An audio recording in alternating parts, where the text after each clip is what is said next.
What about it? I know it was written before you decided to cancel, but do they plan to leave it like that? Can I, just before you answer, Please. Here you are responding. Your last visit to our show, I mean, this is after the shower scene. Right. This caller was really upset with you and everybody. Watch this. Oops. Patrick Duffy on Donnie. Okay. I'm glad you waited. Go ahead. Yes, Patrick. I sat right here on this sofa and bawled my eyes out uncontrollably while you died, and now I feel betrayed. I feel like you lied to me, and I just feel like I wasted the whole year because everything was a lie. I feel betrayed.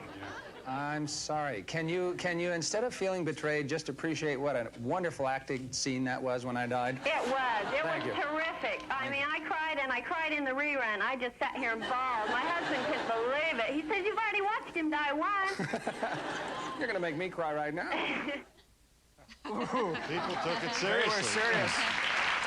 They were serious.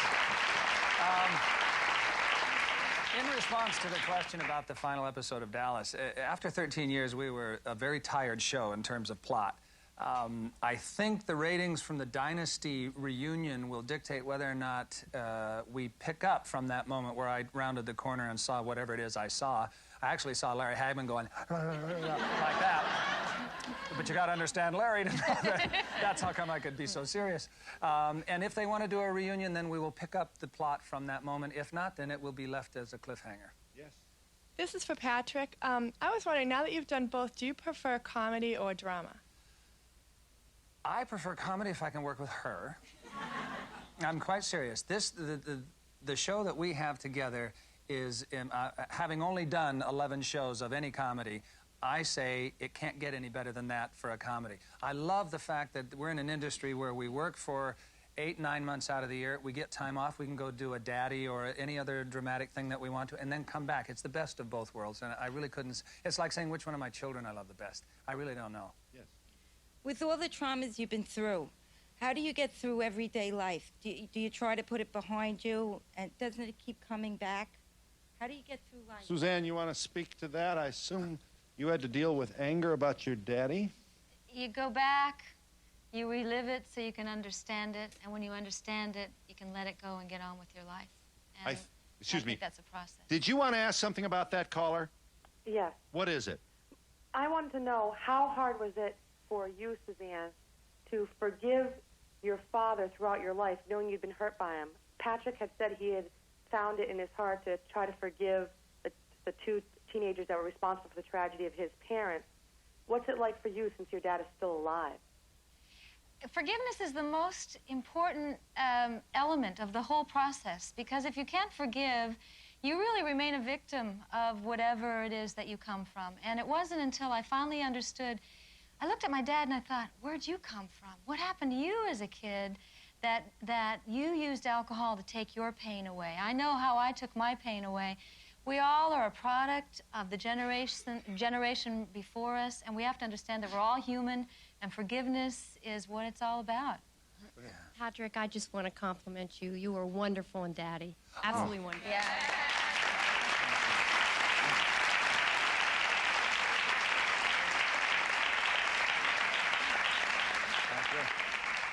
I love these news magazines, the way, you know, they're always talking about the tabloid TV shows, you know. All we talk about is sex, sex, sex. Look at Newsweek's cover, 1978. Well, my dear, aren't you gorgeous? Well, Newsweek knows where the circulation is, I'll tell you that. Yes. I can't wait to work with her. For Patrick, you said for 25 years you had a bad temper. What did you do to control it? Well, it's strange.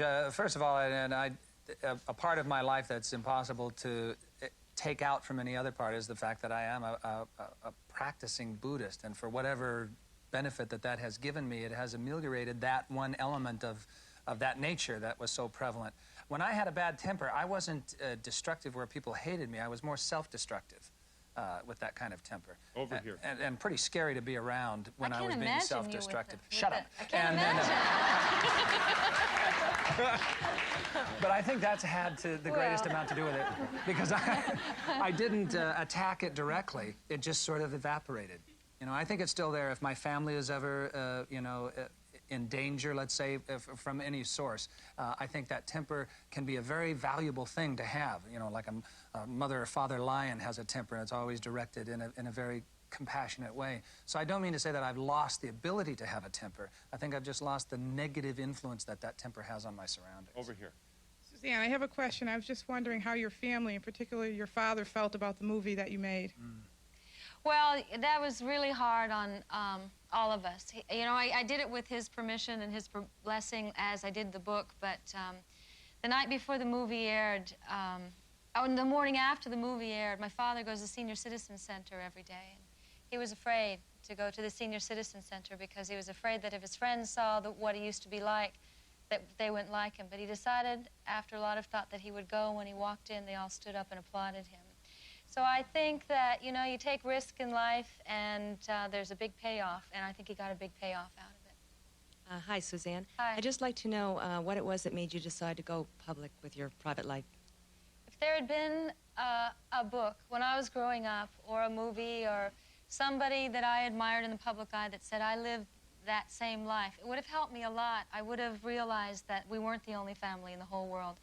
And I felt that I've gotten so much out of my career that it was a way of giving back, and that maybe people would see a piece or pieces of themselves in my story, the story of my family, and realize that there's hope and there's inspiration because everybody in my family is recovering, including myself.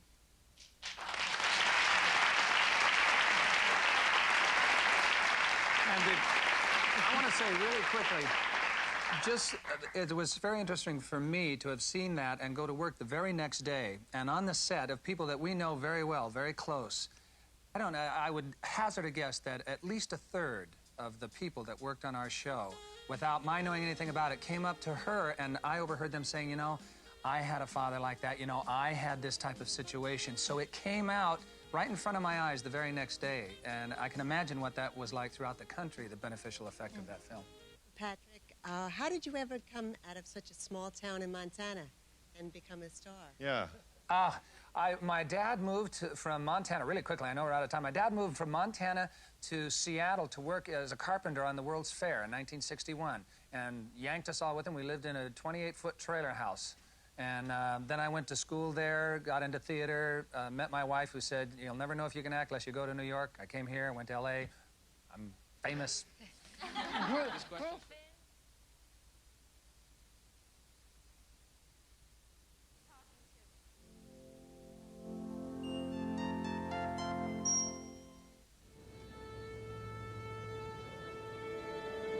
Take camera one with the Electric Light Orchestra.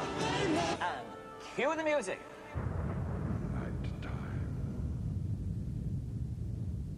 A new film starring Chevy Chase and Daryl Hannah, the sequel to The Gate, and behind the scenes at the making of Radio Fly in cinema attractions coming up. Now your kids can sing along with their favourite Disney songs. It's Disney's sing-along songs on video.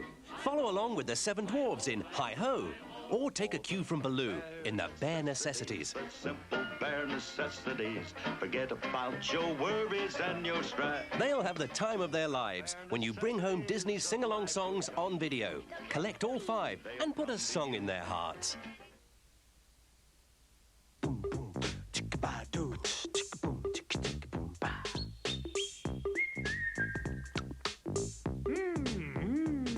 Bite into Tracker's wholesome nuts and oats and discover tasty caramel, chocolate chip, or tropical fruit.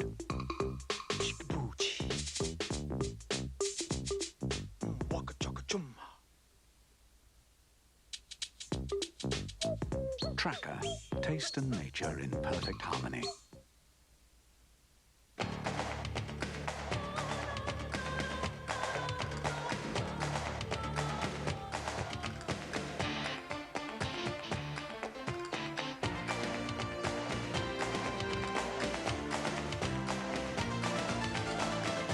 Spain, passion for life. I never really thought about it. Spending money. I don't know where it all used to go to. It didn't really bother me. I suppose most of it went on buying clothes and going out a lot. Now, things have to be different. There's two of us. We have to consider each other, and we have to be more responsible with our money. But I don't want that to change us as people. We still want to go out and enjoy ourselves. N&P. No one's busier on your behalf.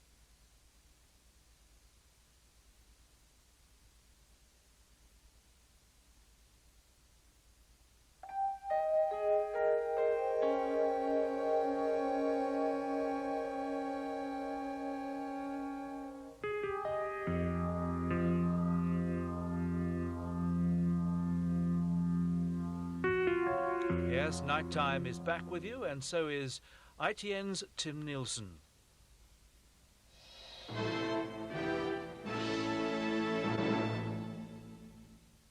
The man accused of kidnapping the estate agent Stephanie Slater has been charged with murdering Leeds teenager Julie Dart.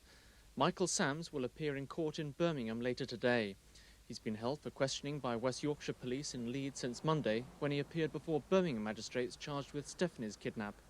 He now also faces further charges of kidnap and demanding money with menaces. Julie Dart was found battered to death near Grantham in Lincolnshire in July last year. The 14-year-old Irish girl who wanted to come to Britain for an abortion after she was raped is now allowed to do so. Ireland's Supreme Court has overturned the decision of the High Court last week to stop her leaving Ireland. The Republic's Prime Minister, Mr. Albert Reynolds, who's been in London for talks with Mr. Major, said he was delighted, and now it was up to the girl and her family to decide what to do next. From a humanitarian point of view, I welcome the decision. It has been a sad and distressful case. In a statement last night, the Catholic Church repeated its opposition to abortion, but welcomed the court's quick decision. Mr. Reynolds and Mr. Major have said they want inter-party talks on Northern Ireland to begin again soon, before the general election if possible. The two Prime Ministers said last night they'd work together to stop violence, and they'd continue to have regular summits. We'll have more news later.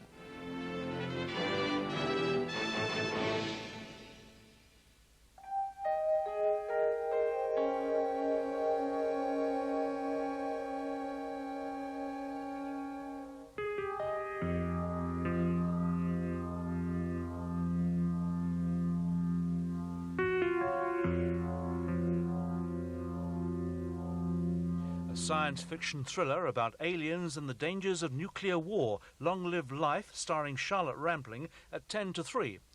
Right now, the latest film news.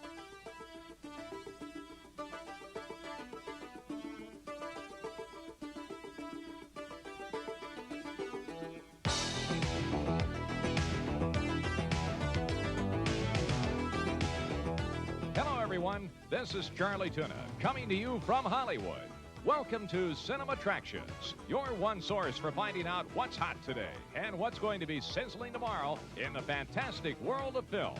This week, we'll take a look at the sequel to a surprise hit film about a group of teenagers who discover, surprise, the doorway to hell is in their own backyard.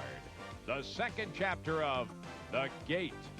We'll check out the latest journey into the weird and wacky world of comedy horror by Chevy Chase and Daryl Hannah, going for the spooky laughs in Memoirs of an Invisible Man. And we'll go behind the scenes at the long-awaited film about a pair of brothers who built an amazing flying machine to escape from their cruel stepfather in Radio Flyer. All that and our countdown of the top 10 films of the week, coming right at you as the reels unroll on Cinema Attractions. Now it's time to take a look at some of the hottest new films heading your way on Cinema Attractions. It was back in 1987 that a low-budget horror film came just a few $1,000s away from being the biggest movie of the week. The film was the story of a group of teenagers who are grounded and bored. Hanging around the house, they make kind of an interesting discovery that the doorway to hell is in their own backyard, a premise that made a big hit out of the movie The Gate.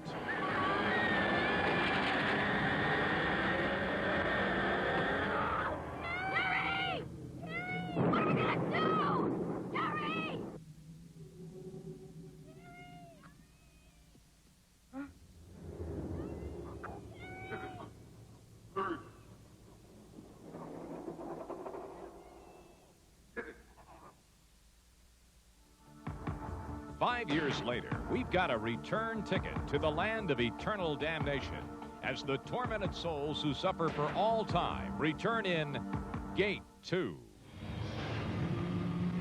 The problem wasn't that we opened the gate. The problem was that we didn't do it right. Demonology. Evil against evil. Interdimensional contact with beings whose power can be used for anything you want. Anything.